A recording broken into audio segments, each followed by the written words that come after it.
خبر داسې ده یو انصاری صحابي رالی جناب نبی کریم مبارک صلی الله علیه وسلم لره چې رالی پیغمبر علیه الصلاۃ والسلام مبارک ته ویلې ولې یا رسول الله لما نن یو ډیر غلط کار بد کار او لوی ګناه چې د هغه سوی ده پیغمبر علیه الصلاۃ والسلام مبارک پښتنه جنې وکړه څنګه ګناه درڅه سوی ده او کومه ګناه درڅه سوی ده د ورته ویلې ولې یا رسول الله زنن د یو داسې خبرې سره مخامخ سوم یو داسې موړ پر ما باندې رالی یو داسې ځای پر ما باندې رالی چې ما سیواله بدکارۍ ما سیواله هغه تورې زه ویلی نه سمه یعنی ما بدکاری کړې نه ده د یو زنانې سره مخامخ سوله ما د بدکارۍ څه په اخوا چې کومې خبرې دي هغه ټولې له ما وسولې نو یا رسول الله زه دا غواړم چې ته پر ما باندې حد جاری کړې ته پر ما باندې هغه چې کوم اسلامي او شرعي سزا ده و ما ته په دنیا کې راکړه د آخرت تاب لرم نه حضرت عمر فاروق رضی الله تعالی عنہ فرمایلی الله پرده در باندې اچولې و څه در پیښ و الله پرتا پرده اچولې ولا تا ګناه وس و تا ته څه در پیښ و چرالې د پیغمبر علیه الصلاۃ والسلام دفتر لره د پیغمبر علیه الصلاۃ والسلام دربار لره ګوره د صحابه کرام چې کوم دي اوس په ظاهر دا خبره به مشته یو سړی وایي چې یاره صحابه کرام خو له ګناو څخه خلاص دي منزه دي پاک دي ته څنګه دا ګناه وکړه دا څنګه صحابي دی دا ګناه خدای خلک سپه دا اوس عصر کې وایي زه نه کوم زه له دې ځان ګورم دا څنګه صحابي و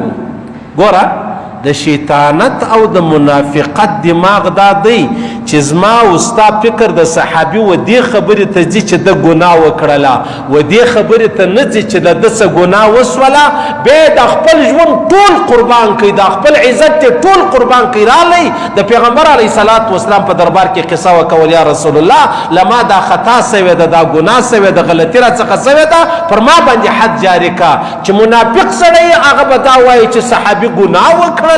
او چې مؤمن سره هغه پتا وایي چې صحابي را ولاړ سو دا خپل یو ګناه د کړي و الله په خبر وو د ایرانی د الله رب العزت هغه نبی لره چې الله رب العزت راستولې دی خپل عزت خپل مسله خپل غلط خپل ګناه هغه ورته کښې شو ولا هغه ګناه کول دومره لوړه درنه خبره نه د عاجزانو لکه دا خبره څومره سنگینه ده یو سړی راځي د الله د رسول دربار لره د خپل حال ورته وایي نو پیغمبر علیه السلام ته ویل یا رسول الله لما خدا ګناه وسوله بدکاری مې کړې نه ده د یو زنانې سره مخ سوم یو ځای سوم نور د بدکارۍ څخه علاوه چې کومې خبرې دي هغه لما وسولې خیر د لمانځه ټیم سلو لمونځ وسلو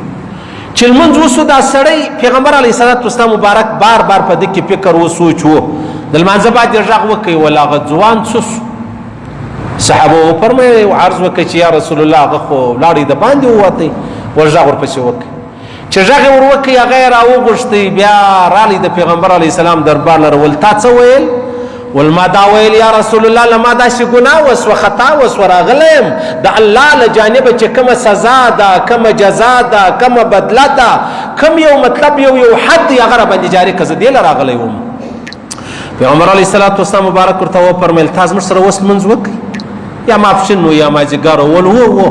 ما جمعات وکي مال منځ وکي وای الله رب العزت دا آیاتونه اوس پر ما را نازل کړلو چې کوم سړی منځ وکي د لمانځه څخه معباد ان الحسنات یذهبن السیئات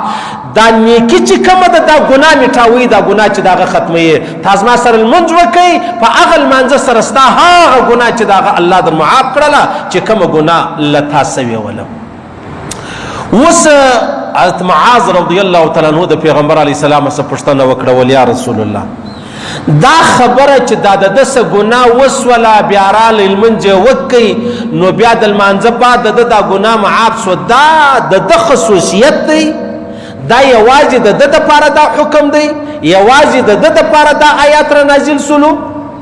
پیغمبر علیه السلام ول نه نه نه نه دا د تمام امت لپاره دغه خبره ده چې کله خطا جنې وسوه ګناه جنې وسوه لمانځه لره رالی لمونځ یې وکئ الله رب العزت په دې لمانځه سره د ده هغه ګناه چې دغه ورځوي. یا بیا ابن کثیر مولوي صاحب فرمایي وایي بیا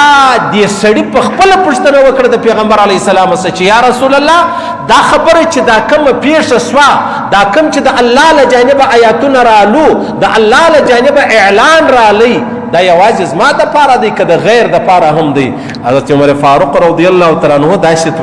در دا غاړې ونیوی ورته ویلې ول خبره یوازې ستا د پاره نه ده د تمام امت دپاره ده دا د تمامو مسلمانانو دپاره ده چې ګناه جنې وسي او بیا دی راسي لمونځ وکړي په لمانځه سره د ده هغه ګناه چې د هغه معافیږي. پیغمبر علیه الصلاة والسلام مبارک ورته کتل ول عمر رښتیا وایي عمر رښتیا وایي. اوس خبره دا سوله عزیزانو چې لمړ څه خو هره ورځ ګناوې کېږي خامخا کېږي خاص کر غلط نظری راواخله خاص کر موبایل راواخله عزیزانو دی موبایل موږ تباه او برباد ملا په خپله کمره کې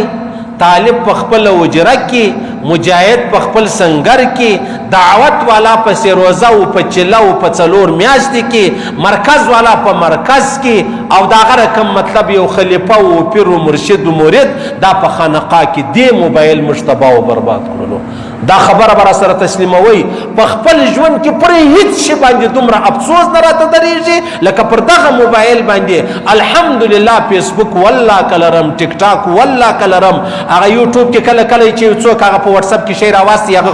په واتساپ کې هغه یوټیوب بیا کتل کېږي بس دومره قدر والله العظیم دا شان زه استعمالوم نه ګورم یې نه بیا هم کله مطلب که چا یو ویډیو شی راستولی نایابه او نادره راسه کتل سوي دي والله دې خبرو مشتبه کړو قسم ده تباه کړلو. داسې موږ د ایمان اخلاص کو غم دا دی زما او ستا په فکر خدا فکر دی چې یاره ما ورته لمونځ وکړي نو خدای الله په دربار کې دا نوشته سلو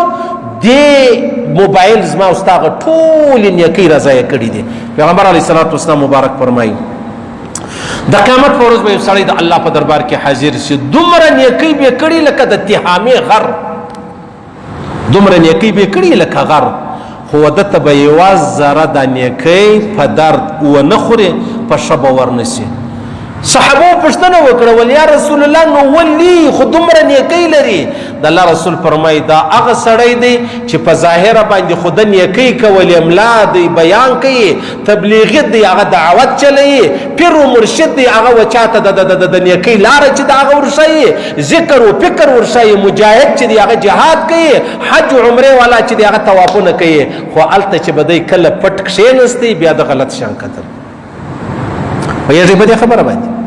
په دا خبره باندې نو زموږ سر نه خلاصېدی چې دا نو څنګه کېدلی شي په ظاهره زه بزرګ یم او بیا زه حجرې لرم لاړ شم زه غلط کار کوم غلط به نو موږ چیش کول دا خبره یې موږ نن یې زما او ستا کور ته راورسوله مرکز ته سنګر ته د هغه رقم خانقاه ته مسجد ته حجرې ته دا خبره راورسوله نن زموږ په دې خبره سر خلاص و چې موږ کومې نیکۍ کوو هغه نیکۍ چې ما او تا بیا کله ګناه کوو په خلوت کې کوو یوازې کوو هغه ګناه زما او ستا ټولې نیکۍ چې دی هغه راسوځي ولګوي اندازه ولګوي عزیزانو لکه یو سړی را روان شي یو ټینکۍ یې جوړه کړې ده د اوبو په مځکه کې اوس دی اوبه وراچي هغه ټینکۍ چې دغه لیک ده دا اوبه چې دي هغه بلې خواته روانې دي د ده خو دا خیال دی چې ما ټینکۍ ډکه کړې ده اوبه ډېرې دي او سهار چې سر پورته کړي نیمه ټینکۍ هغه نورې اوبه څه سولې هغه لیک ولې هغه ولاړې ضایع سولې زما او ستا چې دا کوم عملنامه ده دا یو پارسل دی دا ما تا چې کومې نیکۍ وراچوو لاندې هغه سروۍ ده دا پارسل سروی دی دا هغه ځای زما او ستا نیکۍ وځي او ما او تا په خبر نه یو. نو پیغمبر علیه الصلاة والسلام مبارک وفرمیل دا خبره د ټول جهان دپاره ده ها که چا لمونځ قضا کړی و د لمانځه قضایي راوګرځوه بیا الله په دربار کې وژاړه یا الله ما ته معافي وکړه یا 2 رکعته نفل وکړه الله رب العزت چې تا کم لمونځ پر کم ټیم نه و کړی بیا دې قضایي راوګرځوله هغه ګناه به الله در معاف کړي چې تا د ټیم پابندي نه وه کړې یا دې د چا حق خوړلی ورسه هغه حق ور ورسوه دا دوی خبرې ستا دا خبره د چا دپاره ده که د چا څه غلط کاري وسوله بدکاري وسوله شراب وچښل سو د هغه رقم بدنظري وسوله اوس دی رالی په جومات یې لمونځ وکوي او دا یې وویل چې الله ما ته معافي وکړه ما غلط کار سوی لکه هغه صحابي چې ویل ما غلط کار سوی دی موږ ته خدا نه وایو ګرسره موږ دا نه وایو چې ما غلط کار سوی نه مې الله دا غوښتې ده چې الله ته ما ته معافي وکړه الله فرمایي تعالی ما غوښتې نه ده زه تا څنګه معاف کړم پتا کی به طلب وي، پتا کی به طرب وي، پتا کی به امید چې الله ستا دربار لراغلی یم، بیا چې ته دا کوم لمونځ وکړې پر هغه باندې الله رب العزت ته معافوي. نو ان الحسنات یذهبن السیئات، دا معنا چې ستا نیکۍ به ستا ګناوي چې دی هغه در رضوي، هغه به لرې کوي. ذلک ذکرا للذاکرین، دا د هغه چا دپاره نصیحت دی چې کوم څوک نصیحت قبلوي، کوم څوک نصیحت اوري، کوم سړی په نصیحت باندې عمل کوي. ډېر خلک ستا هغه ګرځي د هغو دپاره دا ګټه چې د هغه کوي نه.